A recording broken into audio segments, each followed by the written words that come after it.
and a total maximum of 5% of the Children and Youth Fund may be used to evaluate the results of this article. So it's 15% that's going to be going into oversight instead of kids. And that 50% of the 10%, yes. That is what I saw.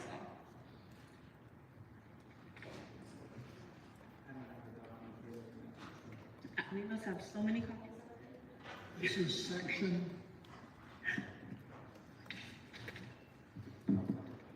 1804.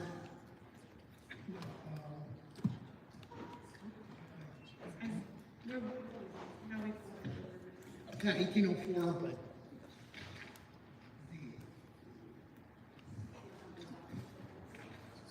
We'll go ahead and move on.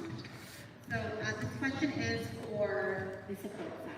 You are talking about outside nonprofits that, there has been talk about outside nonprofits that use Pomona but don't benefit from Pomona.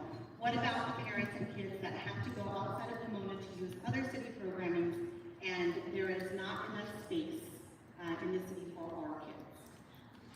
Yeah, I think that's the whole point. That's one of the reasons we're doing this.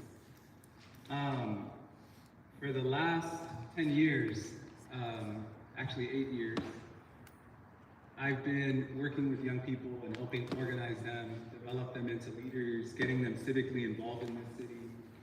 And in a lot of our circles, you'll hear these stories.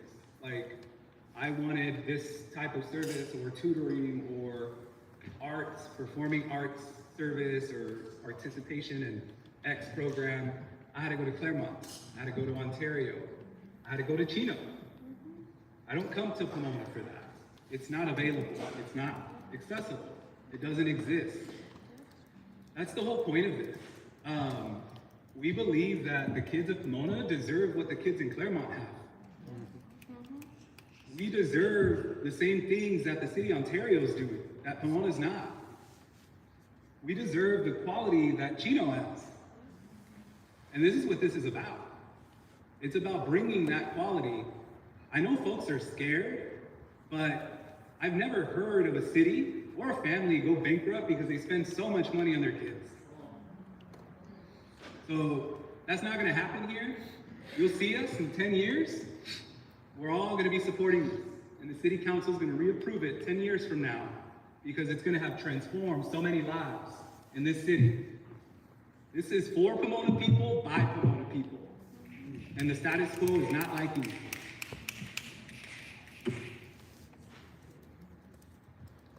Thank you. So the I can't hear. The speakers are not clear. Thank you.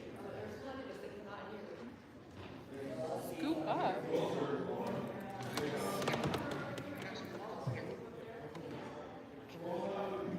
And again, I apologize. I'm the audio guy. This is not my day job. I've done my best.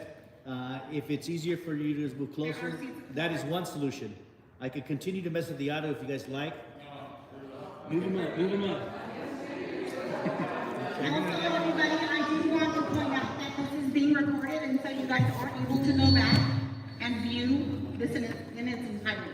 So that is another option, or you guys can move forward. Okay, so the question is for the opposition side. There have been talks about outside nonprofits that use Pomona but don't benefit from Pomona. What about the parents and kids that have to go outside of Pomona to use other city programming because theirs is not enough space in the programs here in the city for our kids? Thank you. I agree. Parents don't go bankrupt taking care of their kids because parents live within their means. Or parents take up credit cards and then they get into issues later on down the line.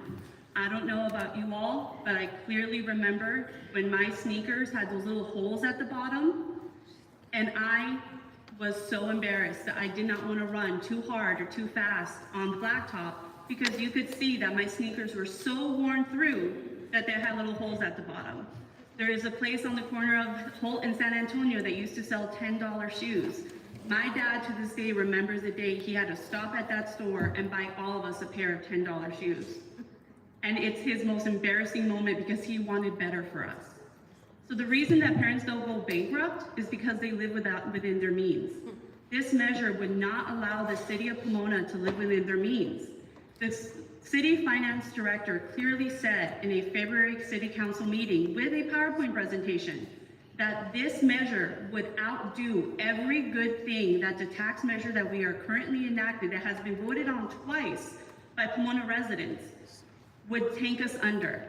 It would be as if Measure PG, the sales tax measure, had not existed at all.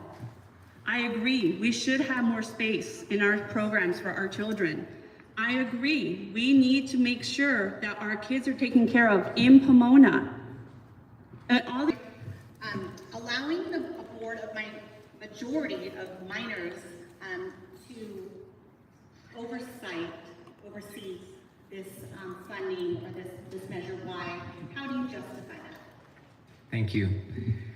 So just to kind of correct the statement or the question, it's not going to be minors, it's going to be transitional aged youth who would be providing this kind of consultation and support and oversight. And I don't know about you, but I know, and I have many that are actually here now in the audience, brilliant transitional age youth who are the future of our community and who are more than capable and filled with promise and have the level of intellect and insight, creativity and innovation to be able to move our city into the next iteration of what we're going to be like in the future. And as a matter of fact, I think that when we work with those young people and empower them and support them, they begin to create the future that we need because they have a pulse on what the community needs, because many of them are going to be coming directly from our community.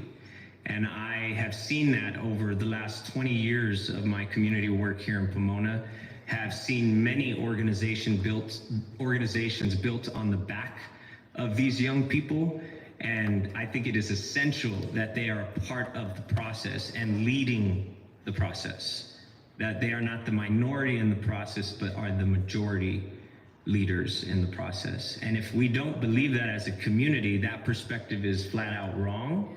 And I think we need to reshape and re-envision that. And so many may not agree, but I would invite you to spend some time with these amazing youngsters, and it might change your perspective.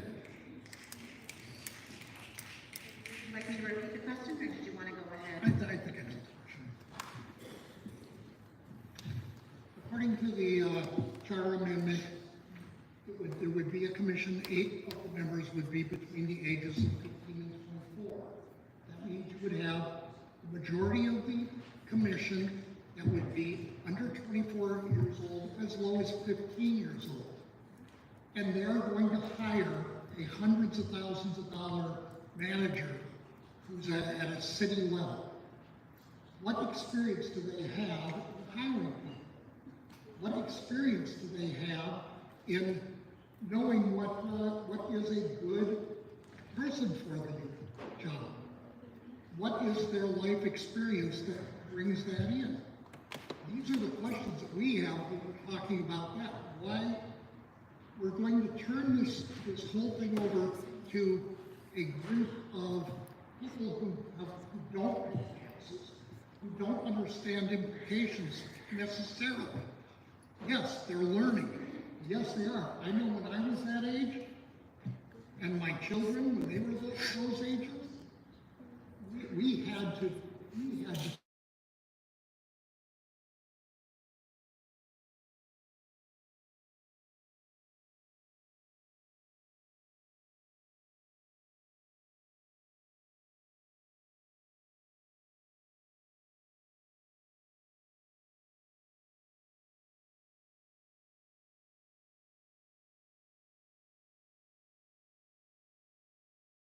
I think that we can all leave this building agreeing. Thank you. I think that we can all leave this building agreeing. Thank you. I think we could all leave this building agreeing that we want to help Pomona's kids. There is not enough being done. We need to do better, but this is not the way. And this is our stance. This is not the way to fund this action. I have extensive experience working with community-based policy, so I know what an effective and inclusive process is. This is not it. Community-based policy focuses on building a coalition of support from within the community, developing consensus around a vision, and working with city leaders to make that a reality.